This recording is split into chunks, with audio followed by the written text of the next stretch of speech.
Memanas, pihak Saka Tatal siap lakukan ini untuk buktikan tak bersalah dalam kasus Vina Cirebon.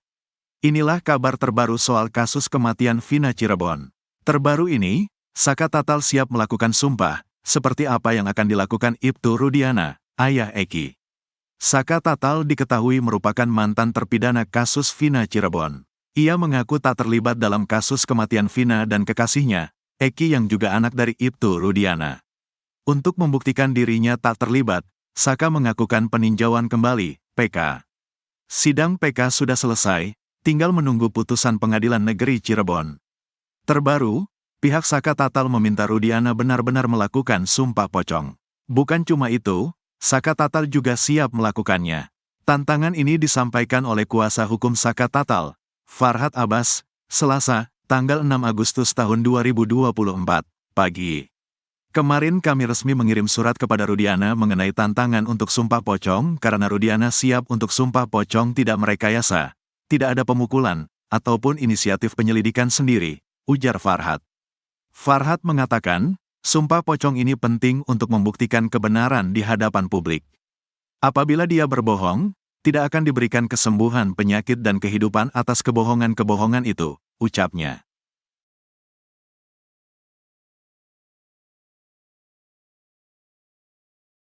LPSK ogah lindungi Pasren dan Rudiana di kasus Vina, Farhad Abbas, karena banyak bohong. Permohonan perlindungan terhadap 7 orang yang berkaitan dalam kasus Vina Cirebon ditolak oleh Lembaga Perlindungan Saksi dan Korban, LPSK. Hal itu disampaikan oleh Ketua LPSK Brigjen Pol. Purn Ahmadi dalam jumpa pers di kantor LPSK, Jakarta Timur, Senin, tanggal 22 Juli tahun 2024.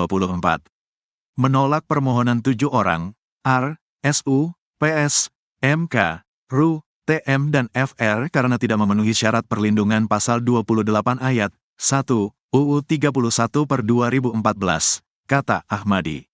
Kini ketahuan siapa saja yang ditolak oleh LPSK. Termasuk diantaranya ternyata ada Pak RT Abdul Pasren, Muhammad Nurdatul Kahfi hingga Ibtu Rudiana. Hal itu sempat diungkapkan oleh pengacara Saka Tatal, Edwin Partogi Pasaribu.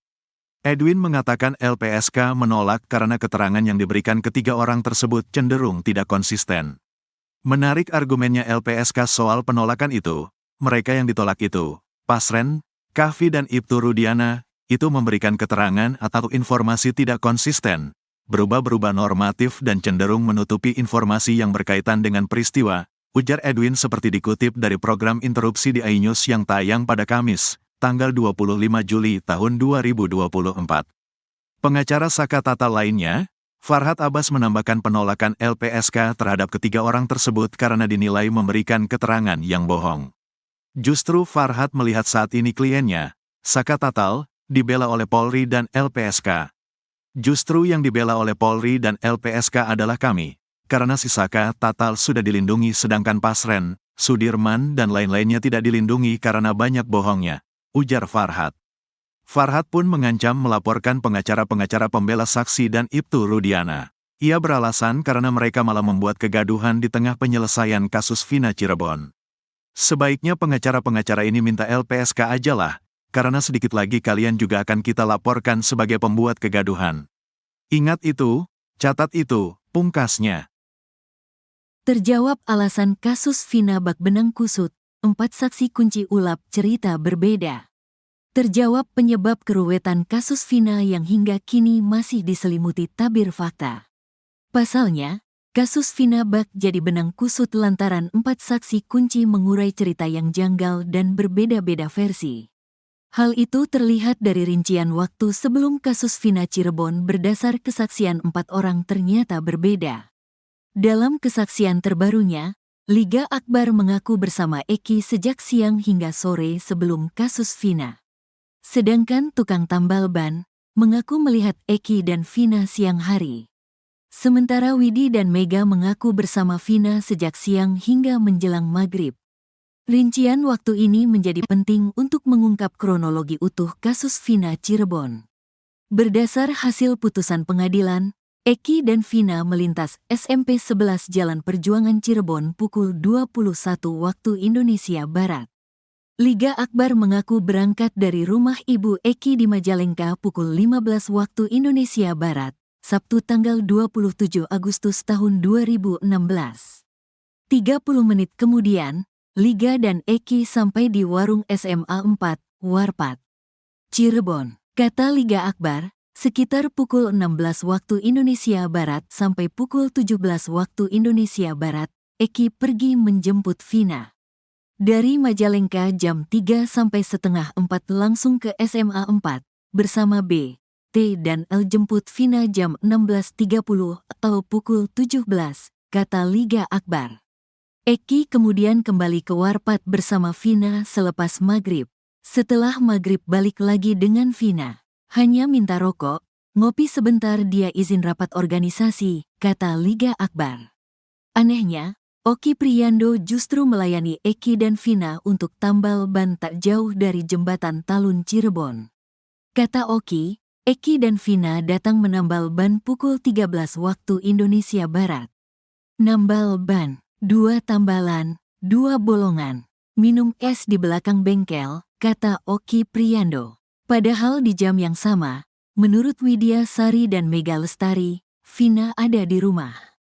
Pukul 12.30 waktu Indonesia Barat, Vina mengirim SMS pada Widi untuk meminta jemput di rumahnya, Desa Samadikun, Kecamatan Kejaksan, Kota Cirebon, Jawa Barat. 30 menit kemudian, Widi dan Mega sampai di gang rumah Vina. Dalam perjalanannya, Widi, Mega dan Vina berboncengan di satu motor. Pukul 14.15 waktu Indonesia Barat, mereka sampai di rumah Widi. Selama di rumah Widi, Vina sempat meminjam uang Rp50.000 kemudian ke warung beli mie instan lalu memasaknya dibantu Mega Lestari.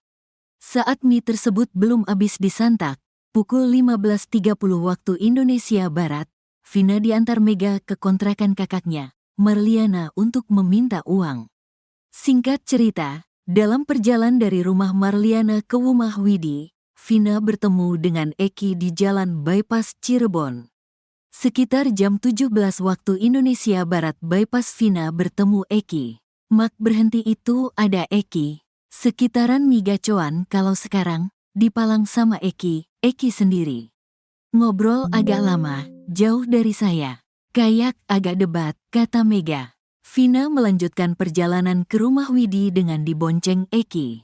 Mega kemudian pukul 17.30 waktu Indonesia Barat sampai di rumah Widi, tapi Vina belum ada. Selang 5 menit, Vina kemudian datang langsung mandi di rumah Widi. Sedangkan Eki duduk di motor menunggu di ujung gang dengan keadaan jaket XTC diikat di pinggang. Cowoknya lagi nungguin di motor. Mau kemana kamu? Gak dijawab, kata Mega. Vina langsung mandi. Mandinya lama, dandannya cepat, timpal Widya Sari. Sekitar pukul 18 waktu Indonesia Barat sebelum maghrib, Vina pergi bersama Eki mengenakan dress hitam dan heels krim milik Widi. Pada pukul 22.05 waktu Indonesia Barat, Widi mendapat SMS dari Vina. Dalam pesannya, Vina mengajak Widi untuk main keluar bersamanya. Pukul 22.10 waktu Indonesia Barat nelepon ngajak main. Keadaannya lagi senang banyak gerombolan lagi ketawa banyak suara motor mobil bukan di ruangan.